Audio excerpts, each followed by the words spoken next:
உலகம் முழுவதும் இந்த நாளை பெந்தேகோஸ்தே நாளாக கொண்டாடுகிறார்கள். அல்லேலூயா, அல்லேலூயா. கிறிஸ்துவின் பிறப்பு, கிறிஸ்துவின் மரணம், கிறிஸ்துவின் உயிர்த்தெழுதல், அதை போலவே முக்கியத்துவம் வாய்ந்தது இந்த பெந்தேகோஸ்தே நாள்.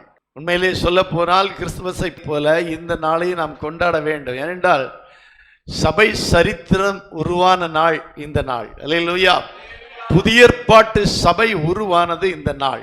இந்த பெந்தேகோஸ்தே என்று சொன்னால் அதனுடைய அர்த்தம் என்னவென்றால் 50வது நாள். 50 என்ற அர்த்தம். அல்லேலூயா. 50 என்றால் என்ன அப்படி என்றால், உயிர்த்தெழுந்த நாளிலிருந்து அந்த நாள் கணக்கிடப்பட்டு 50வது நாள் தான் இந்த பெந்தேகோஸ்தே நாள். அல்லேலூயா, அல்லேலூயா. பழைய ஏற்பாட்டிலே கூடார பண்டிகை என்று கொண்டாடப்பட்ட அந்த நாள் புதிய ஏற்பாடிலே இந்த பெந்தேகோஸ்தே நாள் என்று கொண்டாடப்படுகிறது. அல்லேலூயா.